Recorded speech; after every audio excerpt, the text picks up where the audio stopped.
السلام عليكم ورحمة الله وبركاته. إذا سلام أصحاب تقاليد أعمال باجوكتان كومنتيga iyo like iyo share inta la taabto asxaabtiina la wadaago bahalkan ay kala kicinayo qofku soo gaaro ku gaarin maba gaarin balama haysta laakiin ku gaaray ka soo bax qabada casharkaana qaadanay maanta qaybtiisi kale wali taxanuun oo si ahaan doona waa ereyada inta badan amba weeraha la isticmaalo maalin kasta marka soo kacdo kale waa quweysataa waa cadeysataa waa quraaca cuntaa inta ka waxa soo dhan waxa ku sheegi kartaa ereyadan hadii xafidida baratid.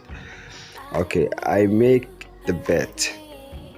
waxaan hagaajiyay sariirtii. I drink a cup of coffee. waxaan cabay koob kafee ah. kadib maxaa sameeyay talo I have my breakfast at around 8 o'clock. waxaan quraacday amba waxaan helaa aniga quraacdeeda markii abaari 8 oo kale around agaarka 2 saac oo kale 8 o'clock. I leave the house. waan ka soo baxay guriga. I read the news. waxaan akhriyay jaraa'idkii oo saakay ugu dambeeyay oo kale. I read the news iyo erey kale oo badan waxay noo soo socdaan haddii Ilaahay yiraahdo. I make the bed.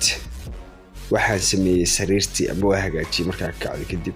I drink a cup of coffee. waxaan cabay hal koob oo qaxwo ah amba bun ah. I have my breakfast at around 8 o'clock. waxaan quraacdaa agagaarka 2 saac oo kale ee quraacdeeda helaya. And I leave the house. waan ka soo baxay guriga. I read the news. waxaan akhriyay jaraa'idka maanta ugu dambeeyay. Assalaamu calaykum waraxmatullaahi wabarakaatuh. inta casharka la kulmeen waxay leeyahay haydii wacnaata maalinta.